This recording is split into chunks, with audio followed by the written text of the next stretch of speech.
press every day for them busy, they campaign again. After they failed all the promises they made, oh, then they praise themselves. Why the masses were supposed to give them the praises we they here they run to? Move it down. I blame it on the religious leaders. I blame it on the traditional rulers. People were supposed to fight for the people, they don't compromise. Shame on the rebellious brothers.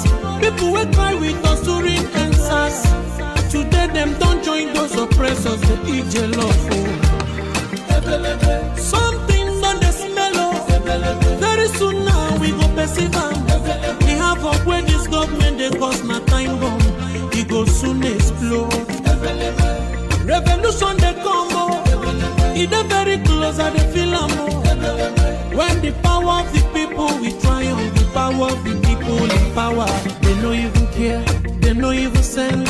Say the people they die of hunger. Hungry dog is an angry dog. One day you go bite the owner. Idle man is the devil workshop. Many youths for Niger no good job. And the country the youths got no future. The country is gone, that's on period. Move it down. I blame it on the judiciary leaders. I blame it on the electoral officials. People were supposed to save the nation, but they collect it bribe. Shame on the armed forces. People were supposed to protect the masses. One of them they shoot us anytime they hear our voice.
Kiwe wesu garani odianja nine odia nine nke purita kwa samado dendo n'ihi na ọ bụ naanị gị bụ onye na-agwọ ọrịa anyị wee na-akpọkụ gị onwe gị bụ sunile nke ndị agha ka igwe mere anyị ebere ka akwa nke anyị na-ebe ka ude nke anyị na-asụ wee bịa n'iru gị ka iwe mee ka Biafra wee guzosi ike ka anyị wee n'ikpete mazụ nye ha sọgụtụta na nsọpụrụ na ịja mma site n'ebighị ebi mara n'ebighị ebi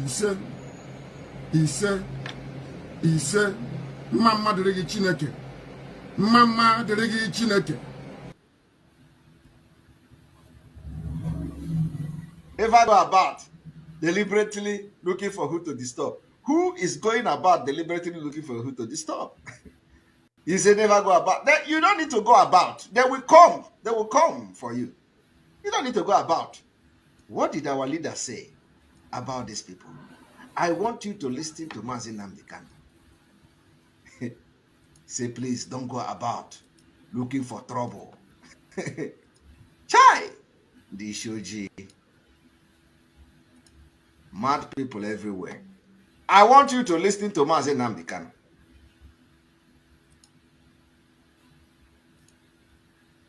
That the structures doesn't exist. The institutions that will allow the emergence of a rather than going on now. Now, let me ask you. I know. Why don't your group put? For those who will always say, oh, why don't you win election? Why don't you bring somebody who is going to win election for you? Why don't you go to national conference? Why don't you do this? Listen to what Mazi Nnamdi Kanu answered. Push for that in a place like the national conference that is going on now to get that kind of autonomy first, rather than now pushing for independence without whether Nigeria wants it or not. The fact of the matter is that the structures doesn't exist. The institutions that will allow the emergence of a democratic Biafra within a peaceful setting does not currently exist in that very place you call Nigeria. Mind you, that is the name of a river. Up north, you call them Niger, which is French. If you come down a little bit, it is called Niger, which is English. And the people that live around it are called Nigerians. The only place, or part of the only place in Black Africa where you name a people after a river. I have never seen any civilized country in the world where people are named after a river. It's never happened before. The people own the river, not the other way around.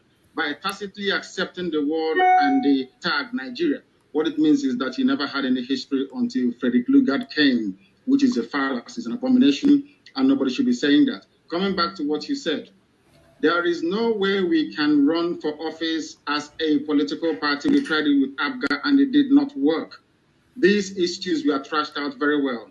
Is that the people that control the levers of power within Nigeria are not politically sophisticated enough to appreciate the finer points of political discourse. In other words, that disputes resolution can best be conducted within a political setting where people are civilized.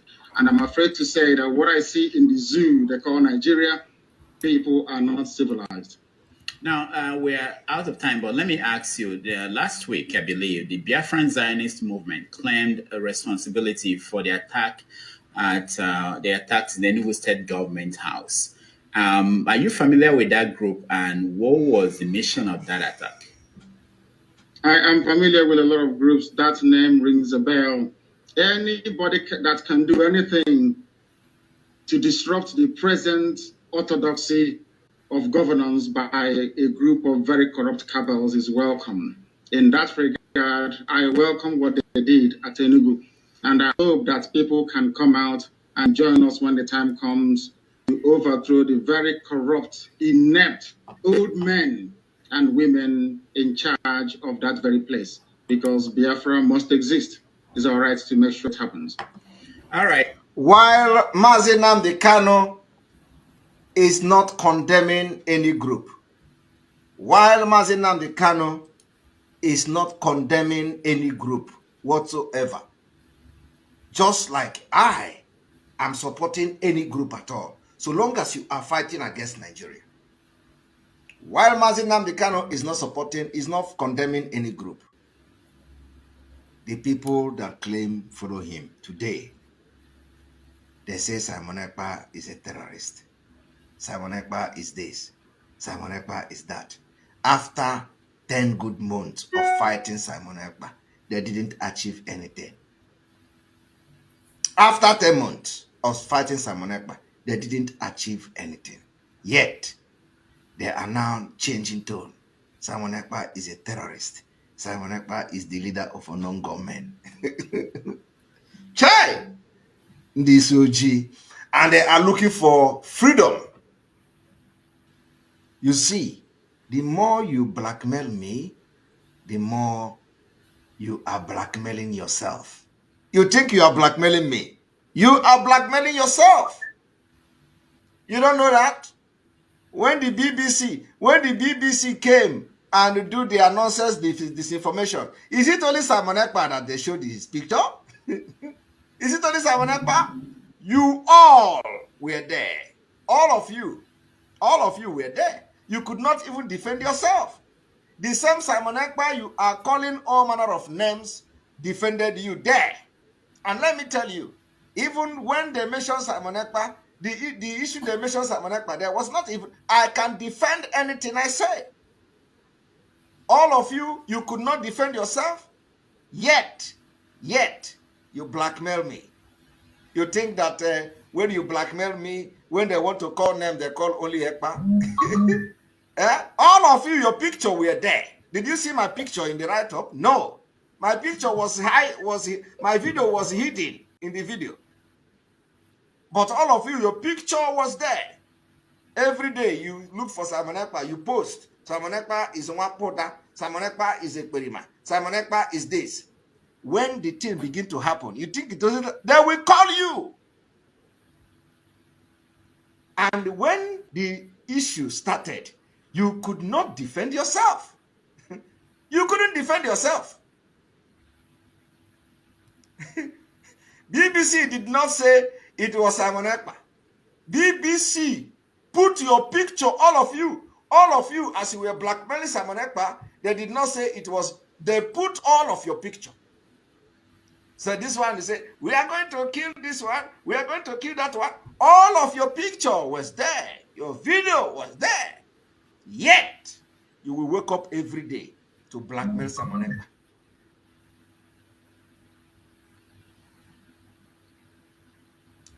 And every day, if you don't, of course, some of you can never learn.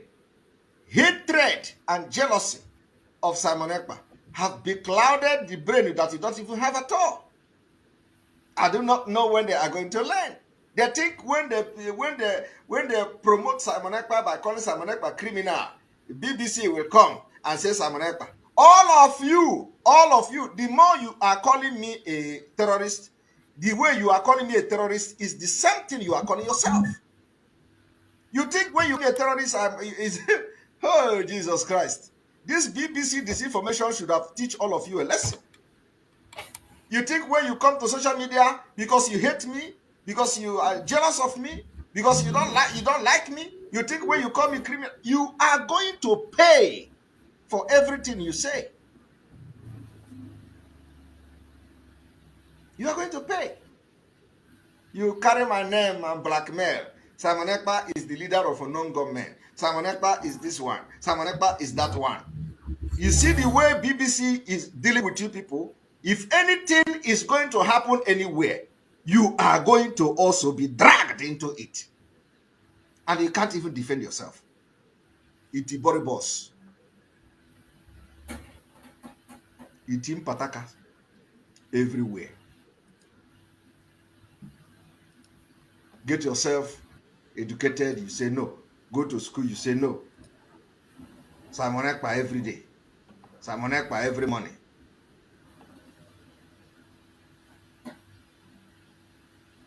Right. Welcome.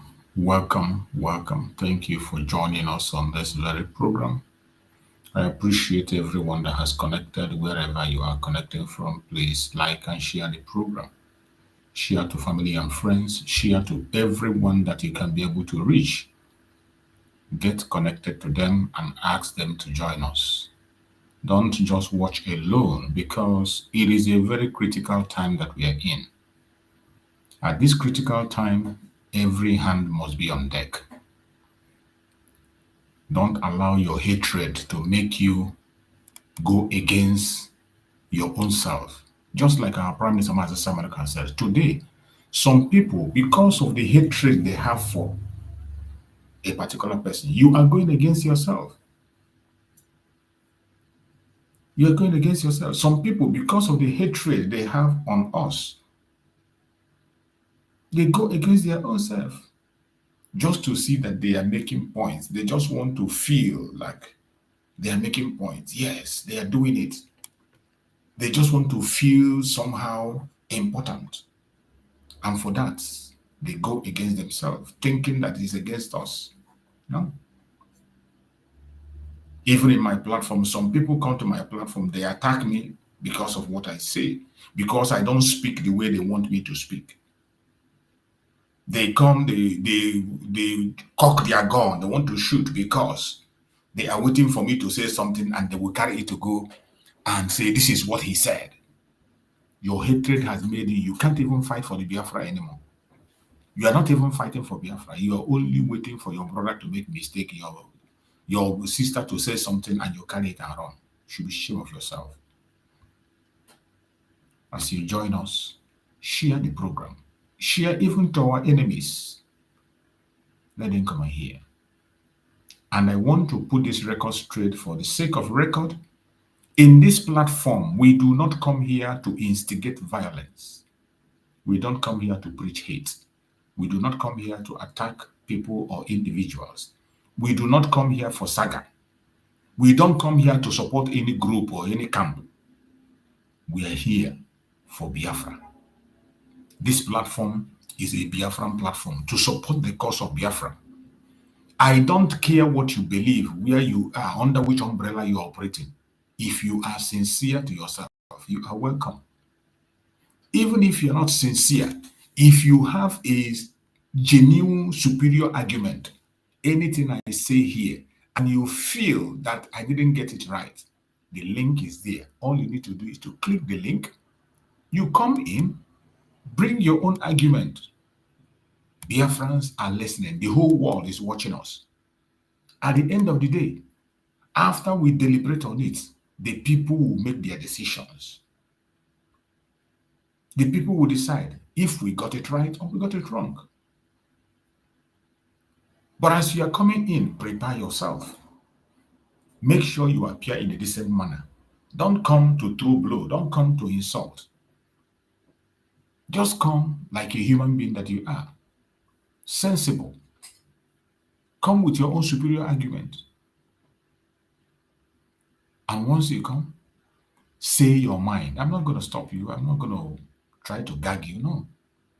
Everybody is entitled to their own opinion. You are entitled to your opinion. I'm entitled to my own opinion. So whatever you feel you want to say, however you want to say it, feel free. Feel free. Come and air your own opinion. That is why I am here in this platform. That is what this platform stands for. I built this platform on sincerity, on my own personal view, and I give opportunity for others to express their own personal view. Don't come here to give me other people's view or tell me what Okeke and Okafor said. No. The only people I introduce in this very platform are our leaders who have laid the foundation for us. Mazi Nnamdi Kanu, Mazi Simon Ekpa, because we have seen their work. So I get messages from them. I play their messages to remind you so that you don't forget. Because every one of us claim that we are following them. Every one of us, even when we are doing wrong, we claim we are following Mazi Nnamdi Kanu, we are following Mazi Simon Ekpa. Even when we know that we are not anywhere near them, we still claim we are following them. So that is why it is essential that each time I come, I bring a clip from their program and I play to help you make your decisions. My fellow Biafrans, we don't come for saga. We don't come for propaganda or blackmail. We don't come here to build a strong man or a strong woman. All we do is to build that institution Biafra, to present Biafra to the world and tell the world what is happening in Biafra land, to expose the Zoological Republic and their evil. That is what we do, and that is what we will continue to do. We come here to tell the world about the atrocities of the Janjaweed in Biafran territory, the evil they are perpetrating in our land. We come here to expose it and make sure they don't hide it. We tell the world exactly what is going on in Biafran territory. The secret war they are fighting us, that has been going on for many, many years.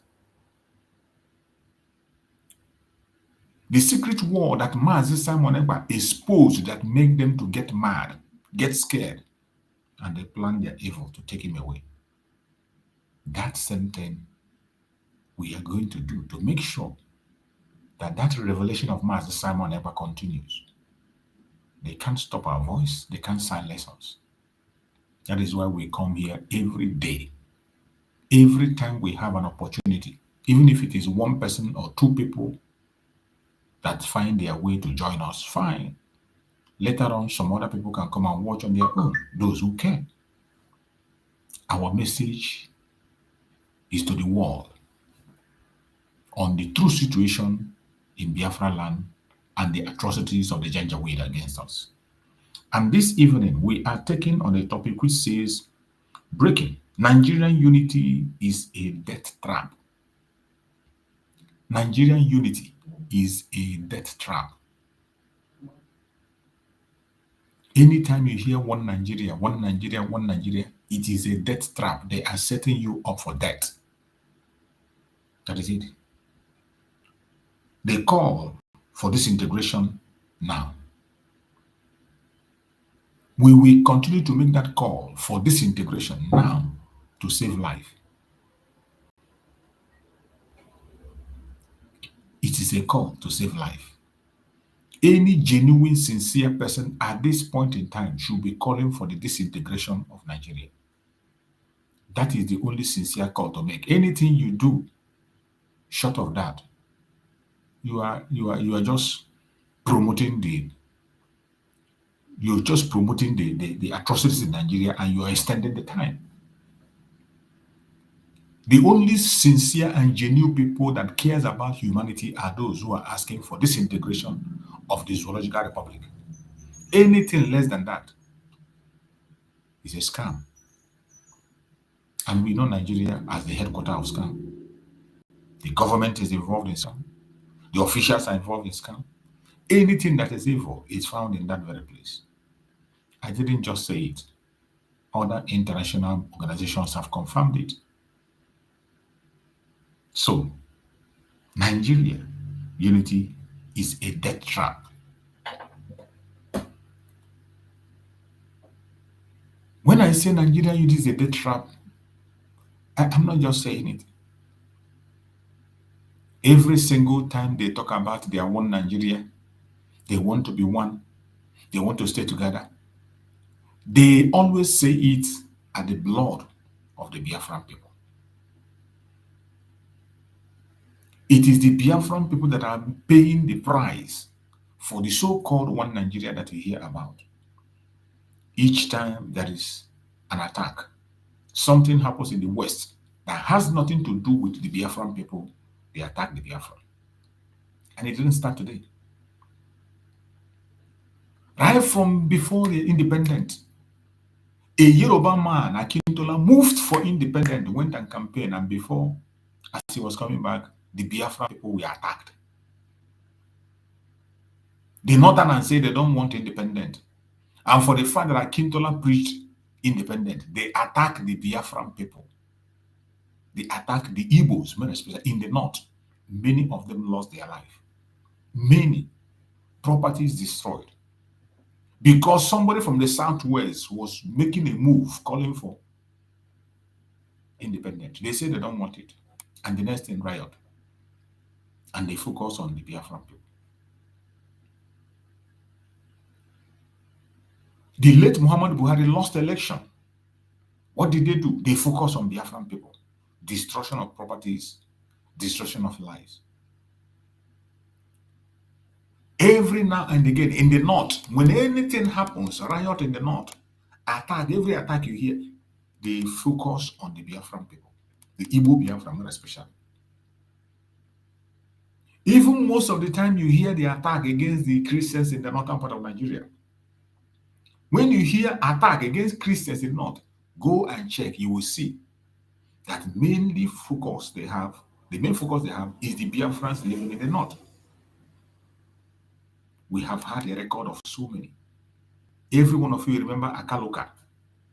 Akaloka, who was murdered, they chopped off his head and they were playing ball with his head. His own other Akaloka was, they went to police station to take him. Somebody who was rescued, they went to police station, take Akaloka, and they beheaded him. Is it one or two? Which one are you going to count? We have many people who are testifying of how they left the northern part of Nigeria empty-handed. People who were living very well, they made their wealth legally, they worked hard and made a living. But they lost everything they worked up. They just woke up one morning and they lost everything. They barely ran for their life. We also know about the pogrom, where the Biafran people were massacred in cold blood. Everyone that is from Biafra land, not just the Igbo Biafra, during the program. In the morning, I played the video of the son of Philip Effiong. Son of Philip Effiong confirm how people were murdered during that program.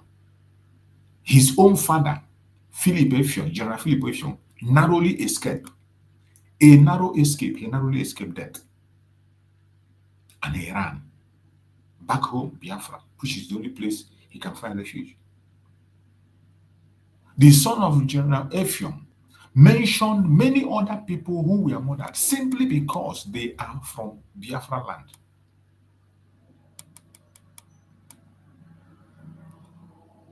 All in the name of one Nigeria.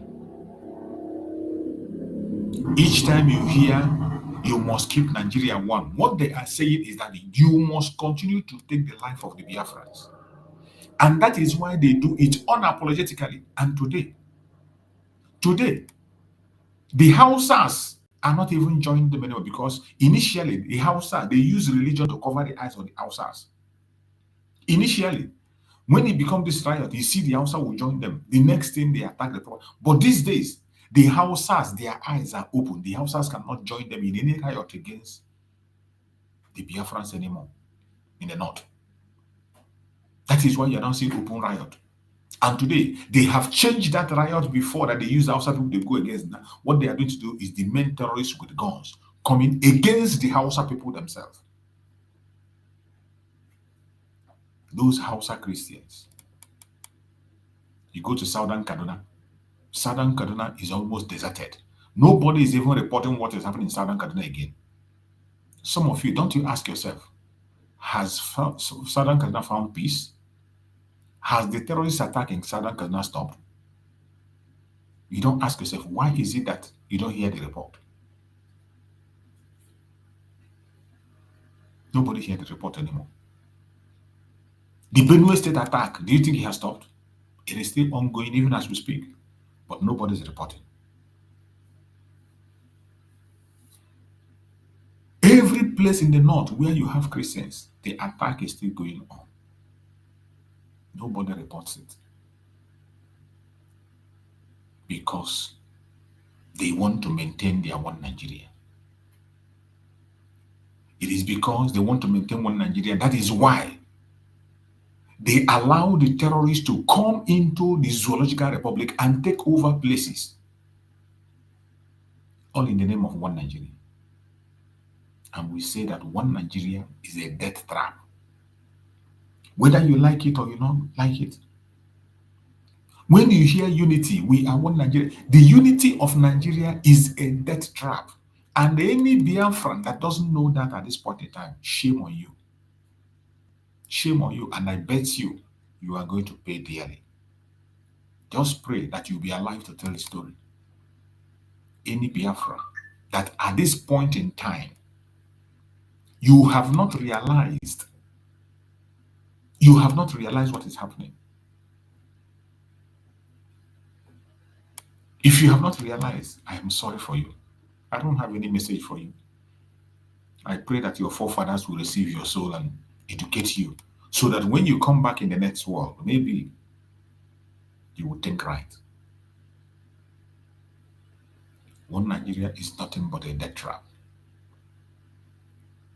Any sensible person, it doesn't matter your tribe, it doesn't matter your region, it doesn't matter your location.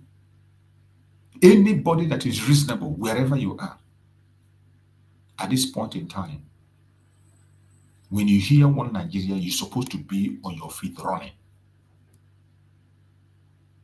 When you hear one Nigeria, you're supposed to be running, and when you are running, your leg will be touching your head.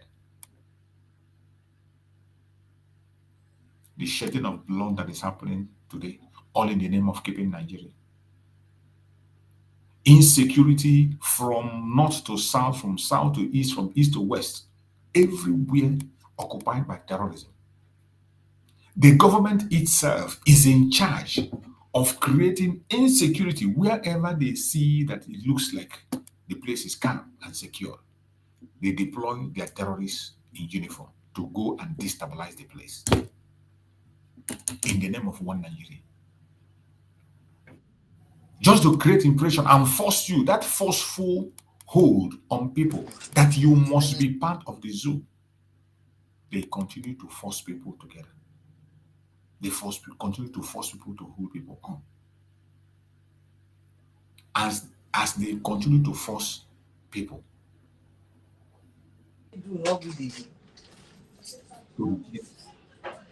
Something. If you are a Biafran, you are a Biafran, a genuine Biafran today, and you are not yet ready to walk away from the zoological republic, I am sorry for you. You allow yourself to be distracted by propaganda and blackmail. You allow envy, jealousy to cover your face. You ignore what matters and you are talking about irrelevant issues. I am sorry for you. And this message is not only for Biafrans. Anybody that is in that zoological republic, it doesn't matter your tribe, it doesn't matter your religion, it does not matter your orientation, and you find yourself in that zoological republic, every indigenous person, if you are an indigenous person in Nigeria, the only thing you have to do now is to begin to cry for disintegration. Add your voice. We have been talking about it for a long time. Mazen Nanikan have cried about it, fought for it, went to jail for it, continued to be detained for it. All of a sudden today, some people who thought we were joking, who called us miscreant, they are now joining their voice to realize what we have been saying. Nigeria is a trap, a death trap. That is what it is. A death trap that is holding every indigenous person captive. But unfortunately, there are some people that are cowards. They are cowards, so afraid of the unknown that they cannot be able to move for their freedom. Remember, a coward dies 1,000,000 times before his real death. And most of these cowards in Nigeria have died over and over again. And very soon they are going to meet their Waterloo. But if you care about humanity, speaking to the whole people of the world, speaking to the international communities, if you care about humanity, you should look into the case of Nigeria and dissolve it. Dissolve that entity called Nigeria. The time is now. It is now. It is now time to dissolve it.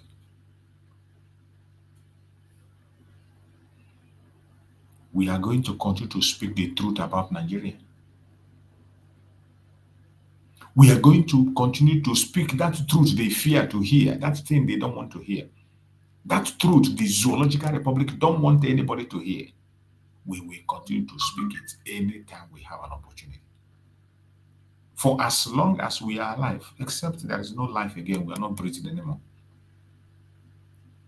Except we don't have a platform, just like they are caging our platform, they are trying to block us and make sure people don't see our videos. And I don't care. So long I have a platform where I will come and speak, I will come. Whether somebody is watching or not, I will come and speak. The air that we breathe will bear me witness that I spoke. And the gods of the land will stand and fight for us. One Nigeria is a scam, a very big one that must end. And anybody that cares about humanity should begin to focus on Nigeria, how to end this atrocity. We have believed the lie of unity for a long time. Unity that does not exist anywhere. They continue to push this lie and propaganda, and people continue to listen and believe them. That is sad. But unfortunately, not anymore. Not anymore. We have seen where it has brought us. The innocent are languishing in jail, while the fraudulent ones are outside walking around and rejoicing. The criminals are celebrating, while the innocent are mourning. That is what Nigeria produces. Today, Mazen Nandekano, who everybody is mentioning about his revelations and what he has said. I can tell you that 95% of what Mazen Nandekano said has come to pass. They have all been confirmed to be truth. That is why today, even the enemies of Mazen Nandekano cannot hold back but praise him. But in the midst of that, we know that the West are not happy. That is why they stood against Master Simon Ekpa, who is holding the banner, who is blowing the light, who was screaming, and revealing the atrocities of the Zoological Republic, their evil agenda, the way they want to destroy the world. And the fight we are fighting is not just about us, the Biafran people. It has a lot to do. It has a lot to do with the Zoological Republic too. It is not about us. It has a lot to do with every other ethnic group, including the West. Everything we are doing is to save life. It is not just to save the life of the Biafran people. It is also to save the West. The fight we are fighting today, the battle we are embarking in, is also to save the West. But they will continue to pretend. They will continue to ignore. But no matter how they pretend, the truth must come to light. And we will make sure that the truth is revealed. And that is our duty here. Our duty is to always expose the truth. That truth they don't want you to hear. That truth they don't want anybody to speak. We will continue to speak it. That truth that made them to remove Master Simon Ekpa so that he cannot be speaking. So that Master Simon cannot be bringing that war, that jihad war they are presenting and bringing against Nigeria. The secret they are trying to hand over the terrorists, hand over Nigeria to the terrorists. Master Simon Ekpa exposed it and they can't bear it. They took him away. But we will not allow them to silence his voice. That is why we come here today. And we will continue to come. To bring those messages that Master Simon Ekpa have preached. Those revelations we are revising. Even if you have not heard it before, I know of us have a very short memory. Many of us, we have a very short memory. We hardly remember. So we will be going back to bring back all those informations. We will throw it back at you so that you remember. These were the informations Master Simon was delivering, and they said it was inciting. Something that the conventional media refused to do, that they are supposed to do. International media refused to do, that they are supposed to do. Every single information we say is based on facts, videos that are coming from even the conventional media. But nobody wants to take an action. They want a genocidal act to complete before now they will come and act. No, they want to confirm that yes, genocide has been. They want millions of Biafrans again to lose their life. Only then and then they will not confirm, oh, there is genocide in Biafra land, it must stop now. But now that it is time of prevention, they are not making any attempt to prevent genocide from happening. No government in the world is taking a step to prevent this genocide, to stop it. They want to wait until when it is completed, cycle is completed. Then they will now complain. Just like they did in Rwanda. They were watching why the Rwanda issue was coming out. Gradually. They waited until thousands of people lost their life. Only then they came in. The same thing happened in Kosovo. They waited until millions lost their lives. In so many other places, they will always wait until when there is a massive loss of life before they will come in. But in the case of Biafra, we will not wait. Mazen Nandekano said, we are not going to wait until that. Just like our brother Cyprian Ekwensi said during the time of the Civil War, When he was interviewed, Cyprian Ekwensi said, what was happening is genocide. You want us to wait to fold our hands and tie our hands at the back and millions will die before you will now come and confirm the genocide. You want the Biafrans to wait until when they are all exterminated, then you come and write a book about genocide at them. You write a book about them on genocide. But at the time of prevention, you're not preventing it. Genocide is already going on. But they are waiting to write a book, write a story about it. That is why they're not reporting it. And Master Simon came to report it and bring it to the light. What did they do? They stopped him. But it doesn't matter how you stop him. We will make sure that his voice is not silenced. That is why we are going to this evening continue to play his video. I played part of it in the morning. Those who join me in the morning will see the part I played. And I'm going to play another section now so that we can continue to hear this exposition that was done by our Prime Minister, Mazi Simon Ekpa Njoku. Let's hear him. Really? Is it not this election? You can't have it. You can never ever conduct the election again in Biafra territory. We can never validate you again. That is what is going on. Deploy all those security, deploy everything to Biafra. Biafra have decided to leave and they are going to declare Biafra very soon. Once we declare it, we defend it. So declare, bring them. I was thinking that you are going to approve 5 million bring to Biafra land. All the 2,000, 3,000, where are they? Where are they? You will deploy 1,000. 1,000 military have been drafted to the southeast. 2,000 have been drafted to the southeast. 3,000 have been drafted to the southeast. In addition to the Bubago, where are they? Where are they? The secret war is on. And all you do is to go and bomb markets. Go and start bombing markets, bombing villages, where you have innocent people. If these people, you bomb their market. So I thought you have men. Why are you deploying the technology? Are you tired of fighting? You are tired of fighting? You want to go into robot? Bring robot. We deploy our own to counter your robot. We have Biafran scientists too. And believe me, they are not sleeping. We are going to drag everybody into this war. Everybody, from the governors to all of you, we are going to drag all of you, and you must pay the price of killing Biafrans. My own, as a messenger of Biafran people, is to come here and say message according to the way it is. Without this support, we are not scared of you. We are not scared of anybody. This war, we are going to fight in finish. We will drag you into it before February.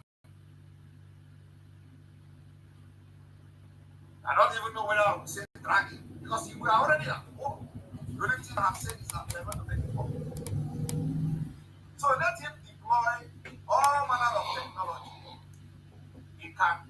Nigeria can never defeat Biafra again. I want to make it categorically clear today.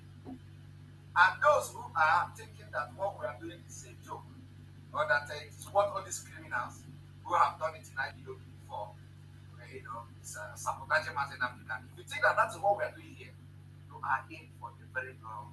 Believe me. Nigeria can never defeat Biafra again. Not, you can never.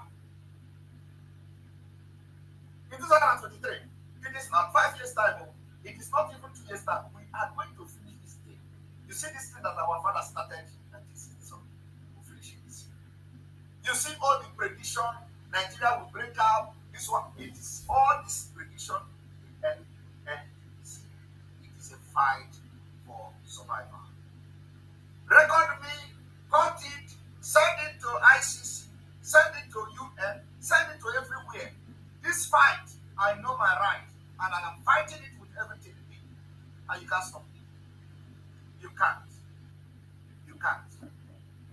After the fall of Kabul, you were on this program and you correctly forecast that the Taliban knew where Al-Qaeda's leader was inside Afghanistan. So I'm wondering, what your thought is about where the emerging terror threat is now. So one of the major affiliates of Al Qaeda is called Al Qaeda in the Indian subcontinent. The leader of that group, the deputy of that group, and the top recruiter of that group are today in Afghanistan. So Al Qaeda is a problem that needs to be watched in Afghanistan. The bigger problem in Afghanistan at the moment is ISIS. And ISIS, almost weekly attacks inside Afghanistan. The biggest word is that they are increasingly recruiting from neighboring countries. And those individuals, particularly Tajikistan, those individuals are coming in where they're getting training from ISIS. And the concern is that they might leave Afghanistan, go back to their home countries, and conduct attacks against Western interests and embassies. The bigger terrorism problem is actually in Africa, all the way from Somalia, all the way up to West Africa, where you've got both Al Qaeda affiliates and you've got ISIS affiliates. They have controlled huge swaths of territory. They've conducted primarily local attacks so far, but at some point, Western embassies, Western embassies in both Africa, possibly in Europe, could become targets. And if we're going to make a prediction for 2023, I'd say we're going to see a terrorist attack against a Western interest somewhere in the world. Fellow Nigeria, in search of excellence for Africa, my mission remains to create awareness, advance practical solutions, and transform mindsets via case studies. Together, let's midwife deliverance for our race, country, and continent.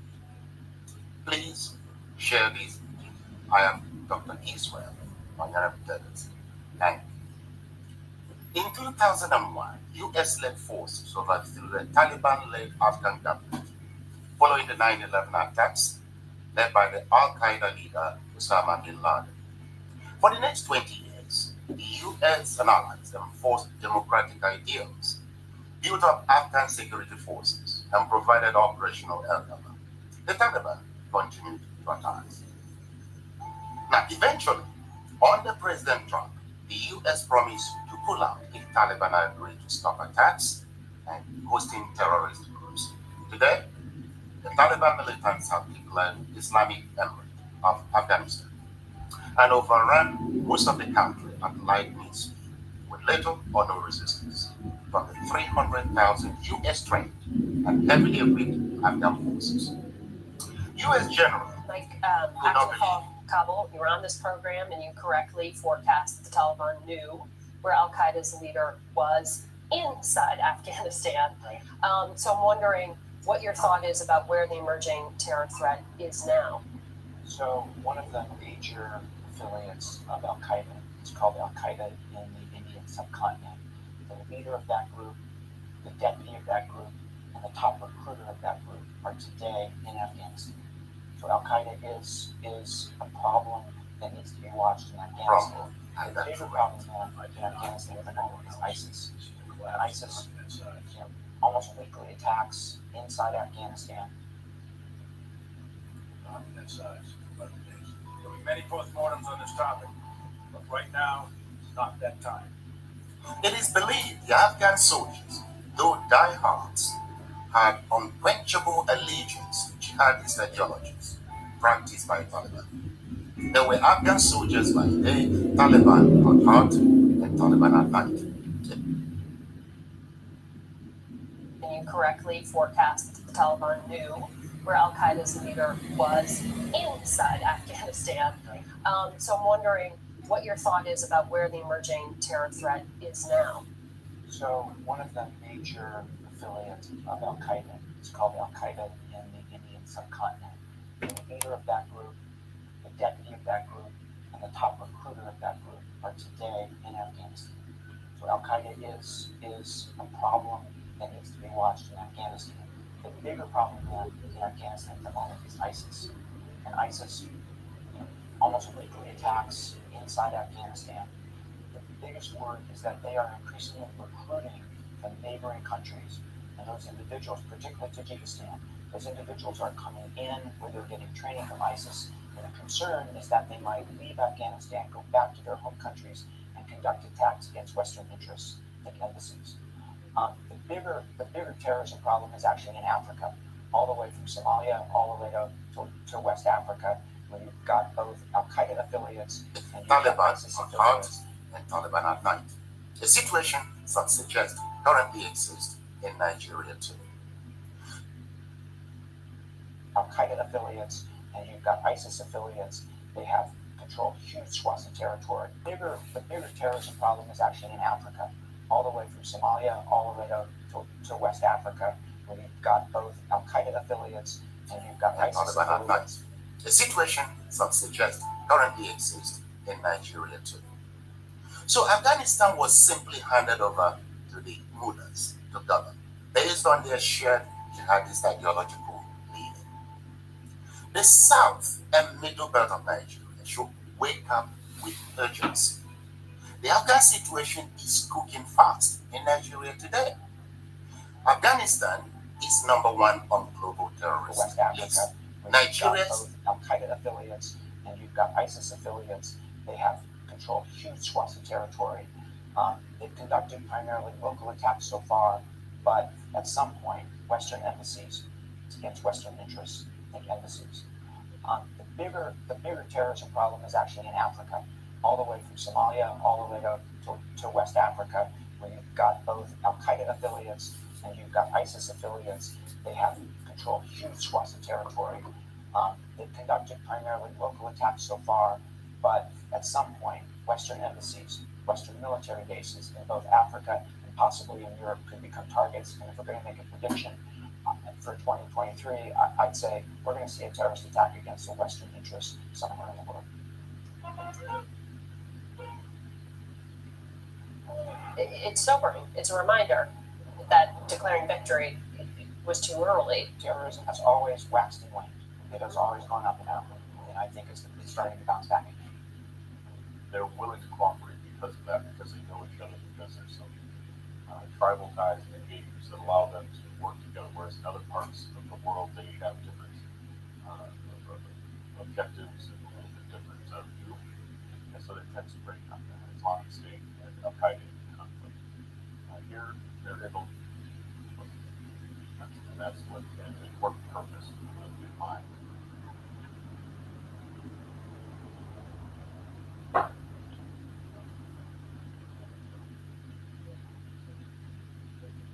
I think long term, we don't know when this will happen, but long term they want to establish themselves, they want to establish their element. They are willing, we know they have downward desire, will protect the United States and what.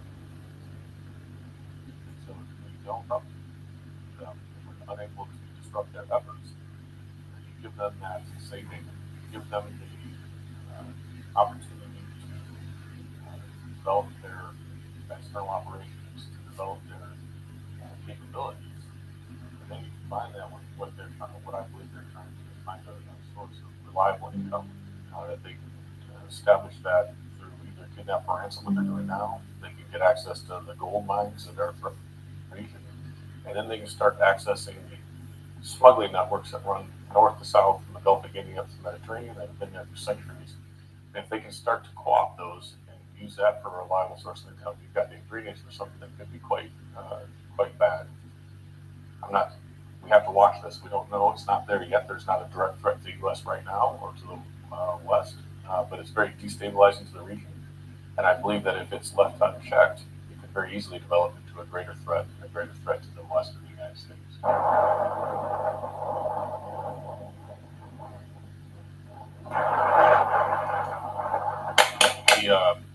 We see that this has been very deliberate. So they've been working on this for a while. So they have gone out, they being Al Qaeda affiliates, and others, to engage with key leaders in key locations and start to recruit early. And then that allows them to see the ground. And so as they then move in areas, they have some presence already. And we know they're active throughout the region. Al Qaeda's been active here since pre-9/11. They've obviously moved to Afghanistan. They're coming back to this region. And I think they've got quite a network that we just don't have the visibility on. So there's more underneath the surface than many real things. They're able to do that. I think the other piece of what moves so quickly is there's some people that feel isolated, separated from the government. We have to work on governance. Al Qaeda, whether we agree with it or not, brings some level of justice to many of these areas, and some level of services that aren't provided by central governments. And they provide some representation to people who are minority groups that are not, they don't feel part of the larger communities such as the Fulani or the Torah. And so you put that together and it creates conditions that allow them to rapidly move.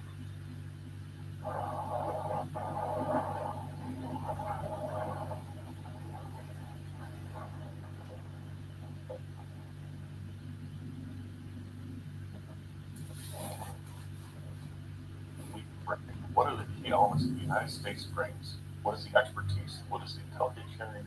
What is the unique capabilities that we bring and engage those at the right level? We can have an outsized effect to a very small presence. We don't have to have a large troop presence in order to have that enabling effect.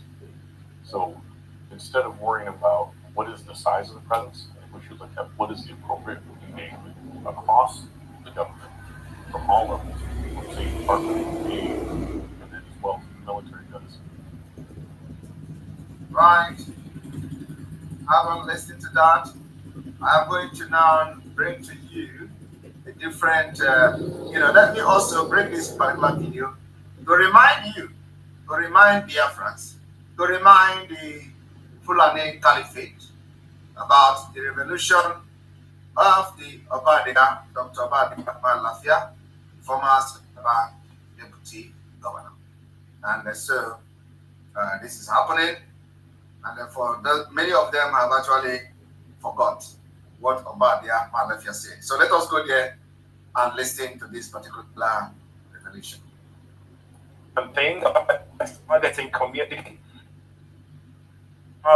which has been going since January, at least 20 people were killed within a 24-hour period, 19 and 20th of July, in attacks by armed assailants of Fulani ethnic communities in southern Kaduna State. End of quote. That is a report from a particular religious group. So it shows the kind of coloration the crisis in southern Kaduna, has taken. So many of them. A statement by President Muhammadu Buhari's media aide, Garba Shehu, about 3 weeks ago, to be precise, July 21st, came out condemning the attacks. It was made known to the public, and he said the statement reads, "Problem in southern Kaduna is an evil combination. Of politically motivated banditry, revenge killings, and mutual violence by criminal gangs acting on ethnic and religious grounds." So you see what I'm saying now? So many angles. Let's get down to business this morning. And let me bring up Dr. Obadiah Lafia, former Deputy Governor, Central Bank of Nigeria. He's also an astute politician. He joins me, a stakeholder from Southern Kaduna, joins me this morning on Skype. Dr. Obadiah, a very lovely morning to you. Well, hello, good morning to our listeners, and good morning to you. It's a great honor and pleasure to be here. It's good to have you, sir. Let's get down to business, really. Can you give us a brief chronicle of how it all started in Southern Kaduna? You're a stakeholder there. Just a brief chronicling of how the entire thing started, the crisis in Southern Kaduna. Well, thank you so very much again. Let me just set my cards on the table. I was born in a small, beautiful village called Randa, Mission Settlement, ancient village in southern Kaduna, in Sanga local government, to be precise. It lies at the tip. As the colonization and Islamization of Nigeria continues, when we talk, they tell you to come to Nigeria. This man talked and they assassinated him. He talked and they killed him. So whenever you want to talk, they will tell you to come to Nigeria and talk, because that is their killing ground. And that's why some of us who have found ourselves in so many places in exile can fight this particular terrorist government from exile. We are going to fight our freedom from exile. And we are going to get this freedom from exile. You know, when we started this whole thing, we told the people that we will bring Biafra from diaspora. Some people did not know what we saw. You didn't know what we have seen then. When we were telling you that Biafra, we are going to bring it from diaspora, you don't know. It is happening today. We are going to fight Nigeria from afar, and we are defeating them already. We are defeating them. We will fight them, we will defeat them. And it is going to, everything will end this year. Believe me. This man that is talking here, they killed him. He was a prominent Nigerian who rose up to the position of the deputy governor of the Central Bank of Nigeria. He spoke the truth. They killed him. He's not the only one. Everybody that has ever dared to challenge and speak truth in Nigeria has been killed. And he's one of them, a very prominent one. His people was being killed in Southern Kaduna. He went on to investigate, find something, and say something, and he was killed. Now, most of the people that knows what he knows, all of them are now scared. They can't talk again. You understand it now? That is why you can write everything in this world. Nobody is going to listen to you. If you like, write to America now. Write to Joe Biden now. Tell Joe Biden that Simon Ekpa is inciting violence in Nigeria. It is not inciting violence. I'm defending my people and at the same time fighting for my freedom. Joe Biden will not respond to you. I know my right. It is not me that say you should not know your right. If you cannot talk the way I'm talking, it's your business. I'm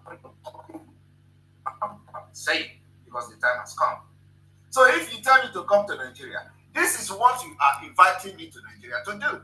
That's why some of them are crying. Go Finland, oh, deport here, repatriate here, oh, this, that.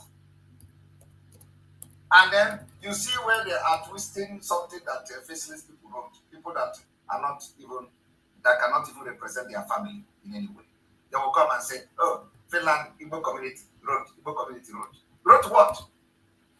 You know, if somebody is distancing himself from Simon Ekpa, am I part of you before?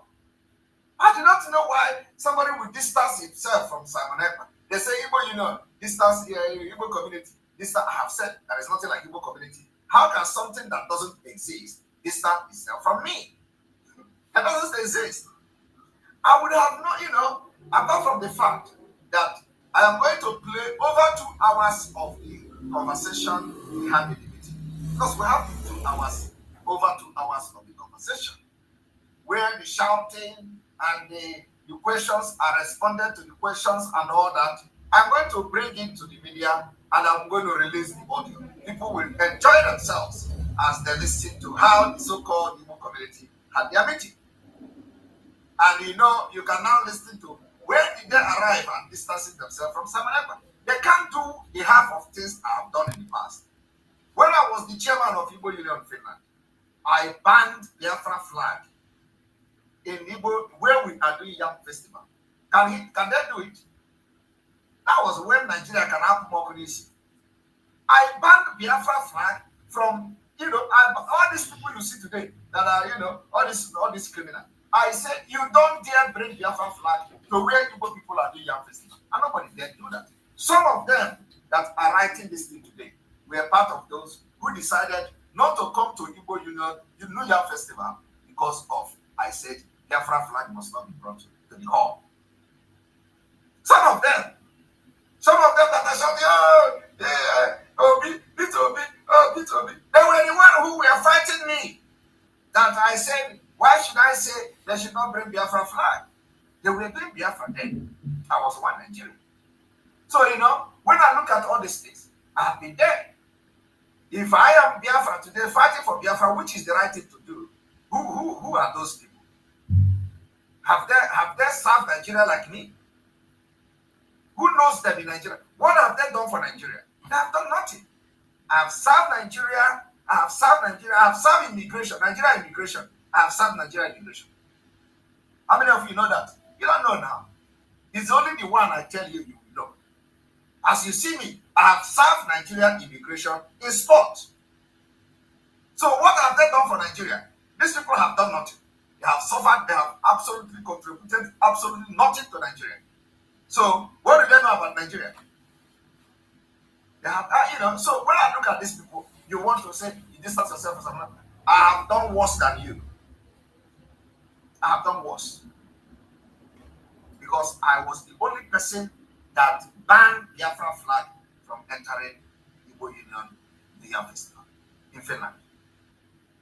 So if you come and say you distance yourself, it is not up to what I have done. But what is Samanaka today? I am here fighting for Biafra because that is the right thing to do. So when you hear them say, oh, when the report came, we look at his report from Finland. If you don't want this like this criminal in Kuwait, they call Mohammed Abbas. Oh, if you look at the report we get from Finland, it is bad. It is this, it is that. And then they don't know. Some people knows that when Mazen Abikano was protesting in the street of London for Nigeria. So somebody will come today and tell me, tell them, when you hear them say some Igbo community, that is nothing like Igbo community, tell them, I was the only history of Igbo Union. I don't think it has happened anywhere in the world. I was the only person in the history of Igbo Union that banned the Biafra flag from entering where Igbo people are celebrating something. I want you to show me any person that have done it anywhere in the world. I did it. It is not like bragging, but it is what has happened for history to happen. If there is no event, there will be no history. All these things will go down in the history of Biafra. So what can they do? What is it that somebody is going to do today that I have not done even worse than that? But that is not even the problem. The problem is that when you have a meeting with somebody and the meeting is supposed to be a secret, it's supposed to remain secret. But because they have released a statement that is not the agreement of the people that were part of the meeting, we are going to release the pictures of everybody that we can lay our hand on. Those who were part of the meeting, all your pictures will be on social media. I am going to make sure that in these 2 hours of voice, I will put all your pictures there so that Biafra can know who you are. Because all of you are faceless. Nobody knows who is Kisilochi. Nobody knows who is Obi West. Nobody knows all the people that were part of that meeting. Your faces, except I don't have access to your picture, and your picture will not be there. I will put your picture for Biafra people on ground to know you. That is what I'm going to do. So you think you are fighting someone else? You are not fighting someone else. You are fighting against Biafra people. And many of them are back home. So your pictures will be there. So that Nigeria will praise you and give you an award for releasing a stupid statement without logo, without address, ordinary paper. And then they are going to see Finland. You can imagine a whole Finland.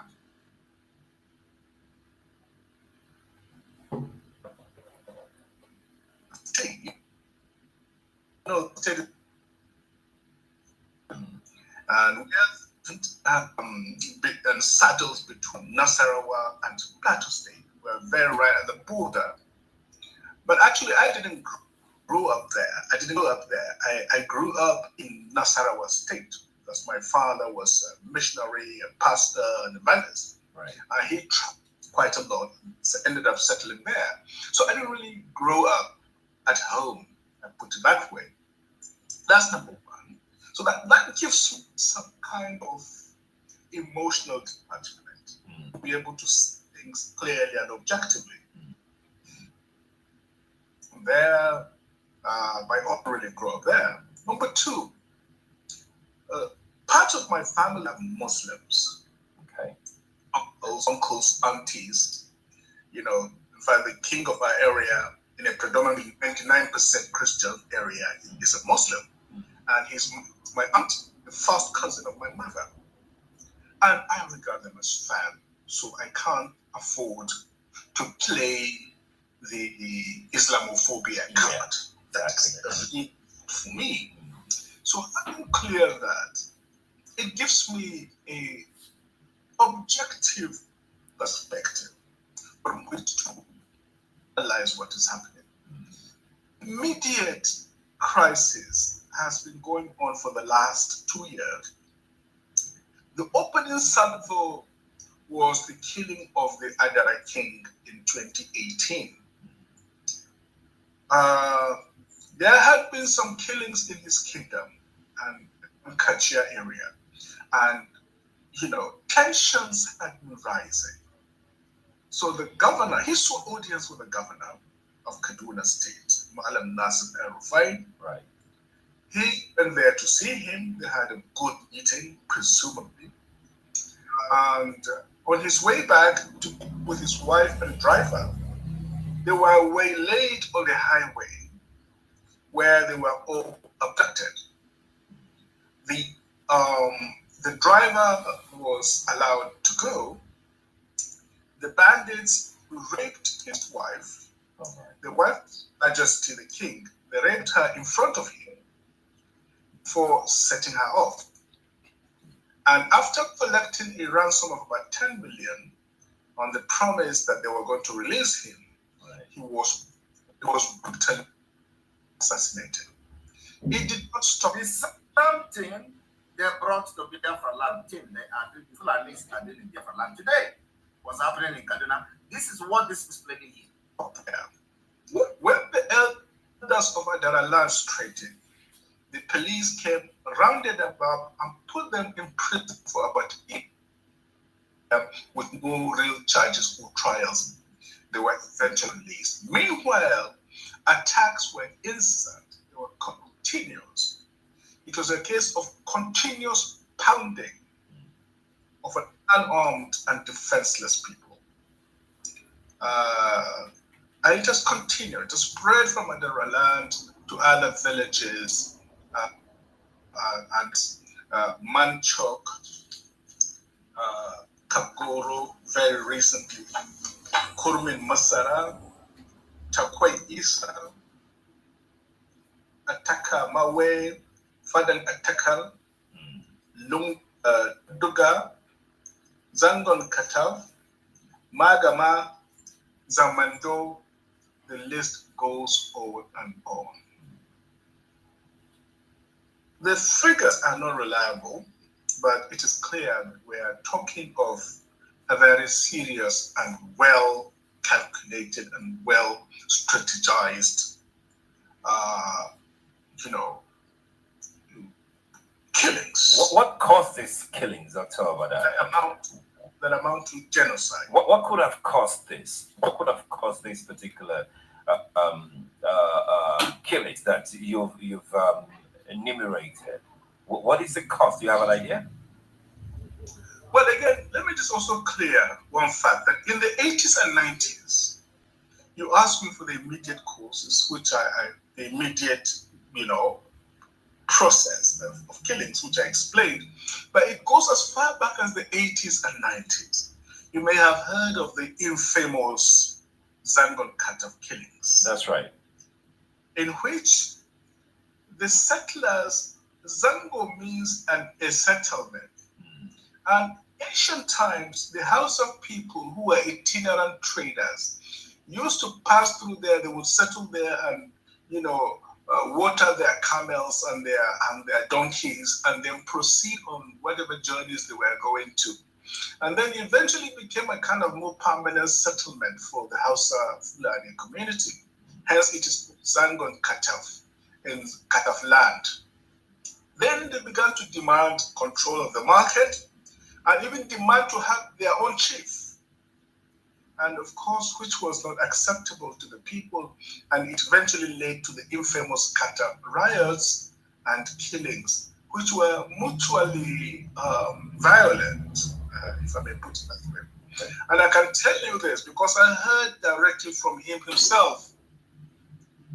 General Zamani Lekwot, very distinguished military officer, retired from the Nigerian army, former governor of Rivers State, and ambassador to Senegal.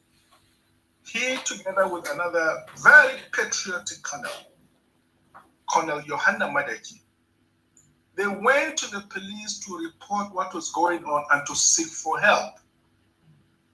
And you will not believe it. The police detained them. Yes. Are you hearing that? The police detained both of them. The question you should be asking yourself is, police detain a colonel, police detain a military man who go to report what the Fulani terrorists are doing to to their people. Police detain them. Do you think if that police is an Igbo man, the police will detain them? The answer is no. Do you think if the police is a Yoruba man, the police will detain them? The answer is no. The police would have respected the law and listened to them instead of detaining them. But because Fulani have taken over the police, so they gave order. Because the people that want to file report against is in charge of the police. They are also in charge of the military. The same Southern Kaduna you are seeing now, the GOC of Enugu Division was in charge of this particular Southern Kaduna when this killing was going on. So who do you report? Nobody. You have to report to yourself. Take charge of the security of your land, because Fulani terrorists have taken charge of the police, the army, the executive, the judiciary, the National Assembly, and everything has been taken over by the Fulani terrorists. You don't have any choice. You don't need to go to them. That is what the Biafra people have done. That's what gave birth to the Eastern Security Network. And we are going to fund them till the last day Nigeria, Biafra will stay in Nigeria. So when you hear all this testimony, you ask yourself, why this thing was going on in Kaduna? All these people who call themselves to be people, they were all thinking that Southern Kaduna was not Nigeria. No, they thought it was not Nigeria. So it is not their business. Today, the same thing this man is saying now is happening in the southeast, where the same person who was the GOC of the 2 division was in charge of Southern Kaduna, and he has now brought the same people to southeast, and the killing is going on. They now begin to write against Simon Ekpa, because Simon Ekpa said Biafra must come this year. Do you understand it? Because they follow who is protecting them. First, when Buhari entered as a rock, he brought all of them from all other African countries.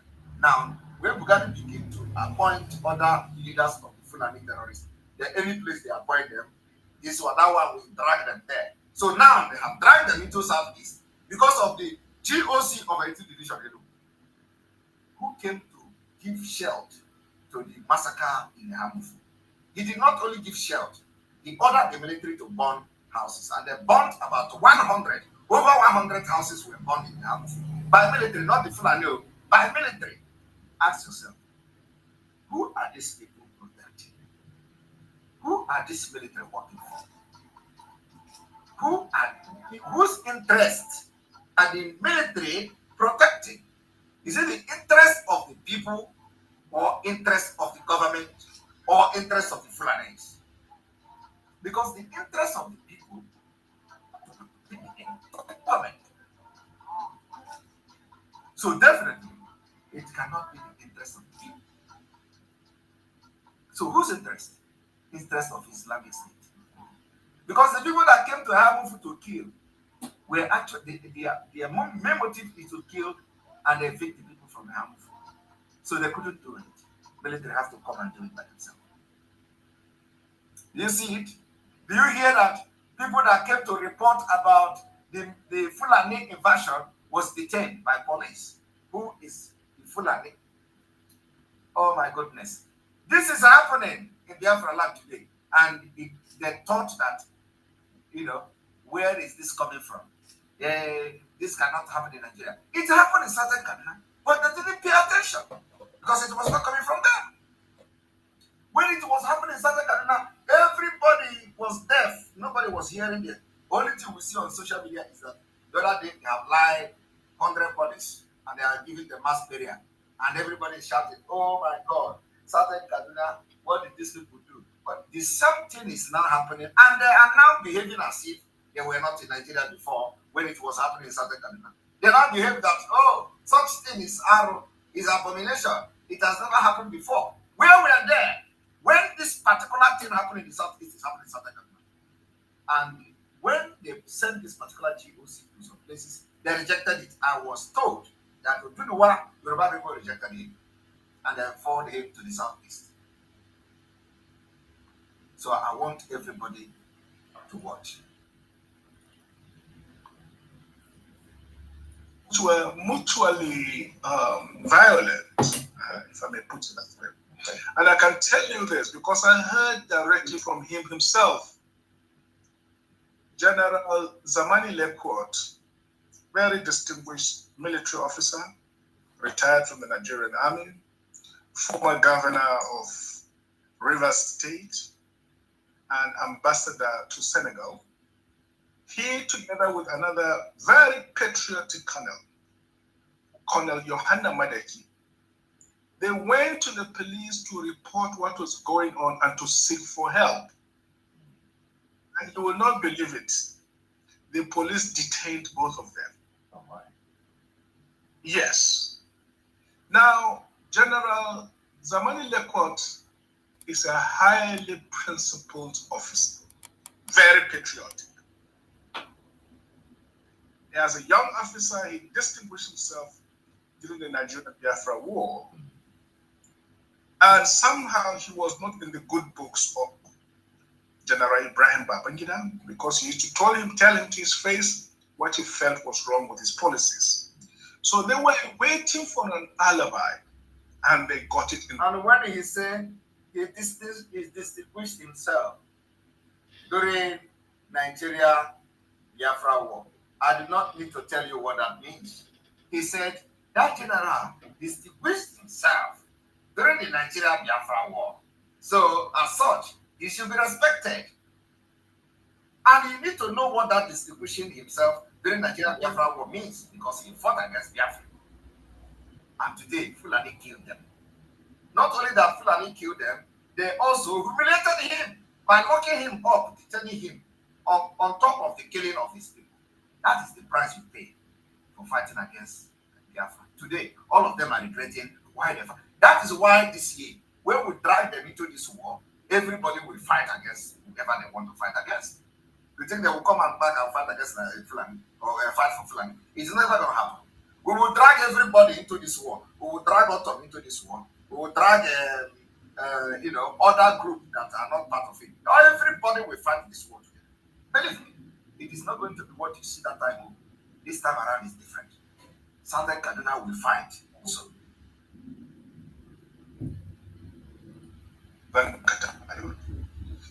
Biafra War. And you will not believe it. The police detained both of them. Oh my. Yes. Now, General Zamani Lekwot is a highly principled officer, very patriotic. As a young officer, he distinguished himself during the Nigeria Biafra War. And somehow he was not in the good books of General Ibrahim Babangida because he used to tell him to his face what he felt was wrong with his policies. So they were waiting for an alibi and they got it in the Zangon Katabayot. So they arrested him, detained him, created a kangaroo court, kangaroo court, and tried him. In the end, even the judge said that his hands were tied, as it were. Convicted him and sentenced him to death. General Zamani Lekwot has explained to me himself what they did to him. For reporting Fulani, they sentenced him to death. For reporting Fulani killing in his community, they sentenced him to death. That is where some Obi supporters are telling some people to come to Nigeria now. Come to Nigeria now. We will destroy Nigeria from afar. And we will restore the nation from different nations in Nigeria. Nigeria is gone, collapsed. Then you come to Nigeria. Look at the story of Nigeria. Look at it. Listen to it. If a man who served as a former governor, a military officer who fought and distinguished himself during Biafra War can be treated like this for reporting terrorists in his community. Who are you? Who are you? Even that time, Fulani has not taken over everywhere. So who are you? That is why we are not bothered of what this nonsense you are writing. That's why we are not bothered of all this propaganda, all this news media. You are all inside the bottle, caged. So we are not moved by what you write.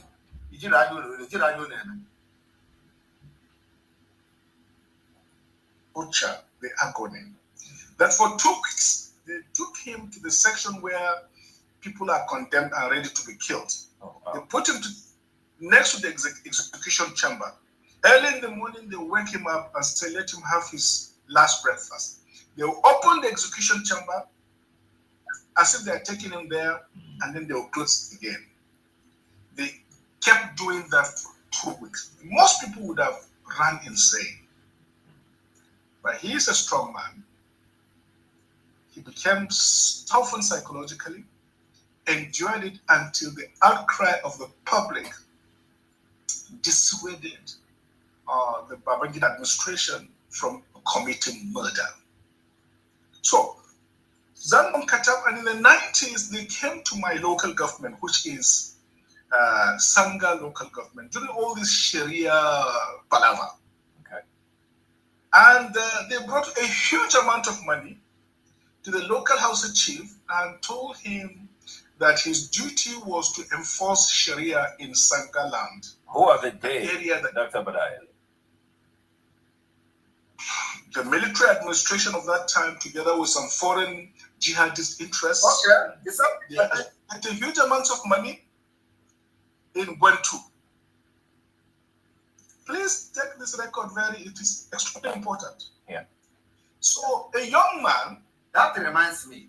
He said they brought money, and that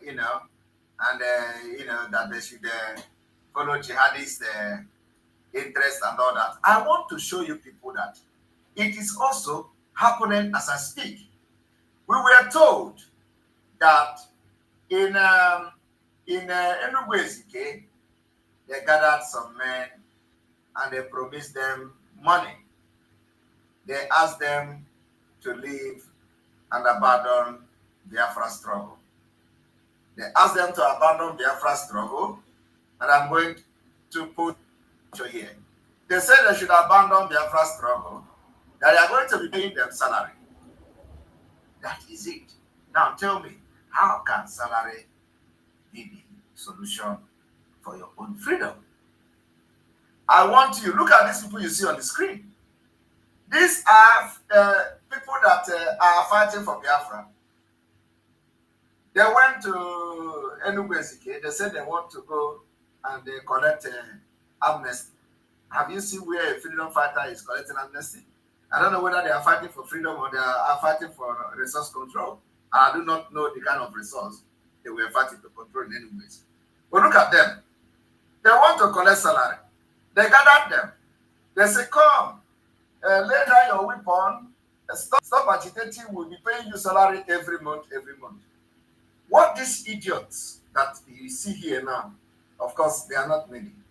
What idiots don't know is that when they are paying this salary, it will just last for a while. And then the person that will change the salary will come. And Nigeria have happened to them. They never receive that salary again. Now they gather them, tell them, come. We are going to pay you salary every month. So leave Biafra. And some of them will accept it. Some of them will not accept it. And that is why Mazi Nnamdi Kanu said they will pay you money. They will promise you even to buy your house in Dubai.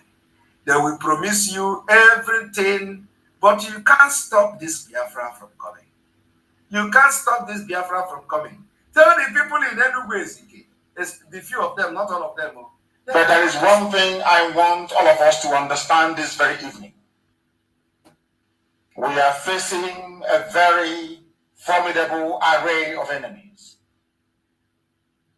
both external and within. And we are going to overcome each and every one of these obstacles. That I can assure you. That they may know that the God we worship is an invisible God, not a God that was wrought by the hands of men. For we do not worship idol, and we can never ever worship idol. Is impossible. This very family, this IPOB, belongs to the Most High. And that is how it's going to be until Biafra comes and beyond to eternity. This evening, I want to place it on record that our enemies are intensifying their attack against us from every corner. I am not saying this as lamentation or complaint. I am only trying to prepare our people for what is to come. You are being prepared for what is to come. The time has come to separate the chaff from the wheat itself.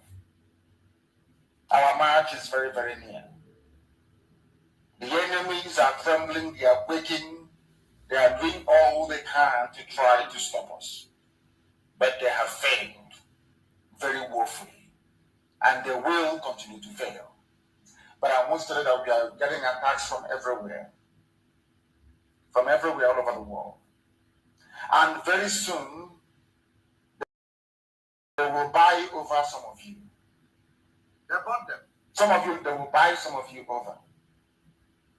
The spirit of Obad, Yasika, and Ifajuna are still in some of you. When the time comes, they will buy you over. I am not doing this program tonight to ask all of you to be strong. I am doing it to remind you, not that if they succeed in buying you over, you're not going to stop what you're doing. You can't. Not in a trillion. You cannot. Not in a trillion years. But I need you to appreciate one very simple fact. That at the end of this very race, everybody will testify that indeed Chukwukika, the same God of Israel, of Abraham, Isaac, and Jacob, the same God of Inaguleri, the same God of Umweri, the same God of Oraim, the same God of Oweri, the same God of Arochukwu. Not to be known by the true God, one true God. You will know that indeed, not only is he omnipotent, that same God is the owner of this very agitation. No human being can stop it. We have enemies, and we need to be very, very careful, both within and without. Very, very careful. The next 2 weeks will be very pivotal. Next 2 weeks will be very, very important in the life, or should I say, in this very mission that we have embarked upon. The devil will do everything. And you are going to watch spectacularly how we are going to destroy and shame the enemy. That at the end, every glory and adoration will belong to God and not to man. Now let us go and tell you what is happening that some of you do not understand. I want those of you who are hardcore, those who were chosen before you were born. There were some people who were chosen before they were born to agitate for Biafra restoration. This is a message for you. Those who, from their mother's womb, they were born to do this very work. You must be very, very strong. Because Biafra will open the eyes of black people all over the world.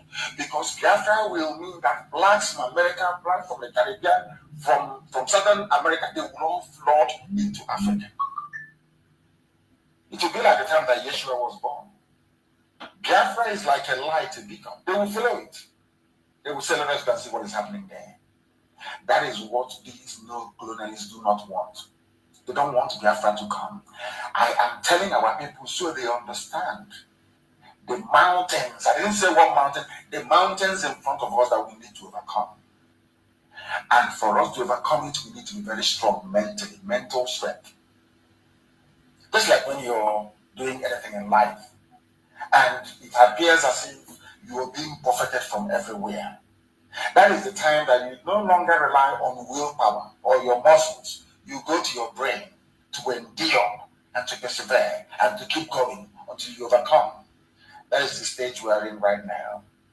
To make sure that our brain is in gear to confront everything the Janjaweed has to throw at us. We don't have money. Their budget is over $20 billion to fight us. They can bribe Facebook. They can buy them off. They can do anything they like. They can come to some of you and bribe you off. They can promise you what you've never had before. They can give you maybe a house in Dubai. They can promise you a vehicle. They can tell you, oh, we'll make you vice president. They can promise you anything to make sure that you're like them. Their own is not even house. Their own is not even Dubai. Their own is ordinary salary. ordinary salary that maybe is 10,000, 30,000, something like ordinary salary. It's not even to buy a house in Kuwait or anything. No, ordinary salary. And they are all snapping picture. The picture they snap is so that they are going to show them to those who will pay the salary. Then after that, they become abandoned property. We are going to analyze about Dr. Malafia about there, later on, not in this particular broadcast again. So thank you very much for this particular program today, where we have now presented to you Nigeria as a global threat. I believe that first 2 hours into this program have addressed, made a very big deal into the Nigeria as a global threat, and why Nigeria must disintegrate this year. Make sure that we do not allow the calamity to happen. So we are going to open the phone line. Thank you so much for your patience and watching. You can see these are some of these positions that Mazi Simon Ekpa made that triggered the Nigerian government to go into deal with Finnish government with our resources in order to sell our prime minister. These are the messages that he preached, where he exposed the evil of Nigeria, the evil of the caliphate in Nigeria, the evil of the Fulanese, and how they are planning to take over. A massive exposition of the evil. Oduduwa in life that he saw there, they took his life because of that very revelation he made. Oduduwa, former assistant governor of CBN. They took his life. That Oduduwa that was speaking. Today he's gone because of that revelation. You can see how far Nigeria can go to keep this their one Nigeria. So when we say one Nigeria is a death trap, it is not a joke. Anytime you see you must keep Nigeria one, it is a death trap. Even when Obama said that their mission is to keep Nigeria one, it is to take innocent life. You saw what it resulted to. He saw what is wrong. The only thing it will result is empowering the terrorists. Anytime you hear they say they must keep Nigeria one, it is the language that what they're telling is that they are going to empower the terrorists to take over. So, my fellow Biafrans, we must not look back. Every indigenous person that cares about his or her life should always preach disintegration. If you are from this north, go to your Arewa. If you are from the middle belt, go to the middle belt. If you are from the southwest, go to your southwest. If you're from the southeast, go to the southeast. Let every region be on their own. That is how to kill this destructive diversity and this wicked interest with their natural deaths. Thank you so much for listening. Everyone that have been able to participate and join us. I appreciate every one of you, and I wish you all a very wonderful night's sleep. May Chukwu Okike guide and protect every one of you. And I pray for our leaders, that Chukwu Okike will guide and protect our leaders so that they will come and join us very soon. Thank you so much for being part of this program, and see you again tomorrow morning. Stay blessed. We will continue to expose them and make sure that the voice of our Prime Minister, Mazi Simon Ekpa, is not silenced. Most importantly, thank you and stay blessed. Nigeria don't enter one chance, I swear, now go with the go so. Yes, men, they kill us every day for them busy, they campaign again. After they failed all the promises they made, oh, then they praise themselves. Why the masses were supposed to give them the praises we they here they run to? Move it up. I blame it on the religious leaders. I blame it on the traditional rulers. People were supposed to fight for the people, they don't compromise. Shame on the rebellious brothers. People will cry with us during answers.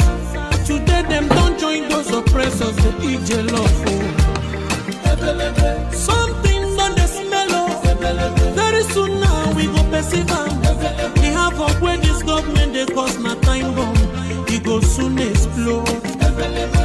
Revolution they come, it is very close and they feel more. When the power of the people we triumph, the power of the people in power, they no even care, they no even send. Say the people they die of hunger. Hungry dog is an angry dog. One day you go bite the owner. Idle man is the devil workshop. Many youths for Niger no good job, and the country the youths got no future. The country is gone, that's on period. I blame it on the judiciary leaders. I blame it on the electoral officials. People were supposed to save the nation, but they collect it bribe. Shame on the armed forces. People were supposed to protect the masses. But now them they shoot us anytime they hear our voices.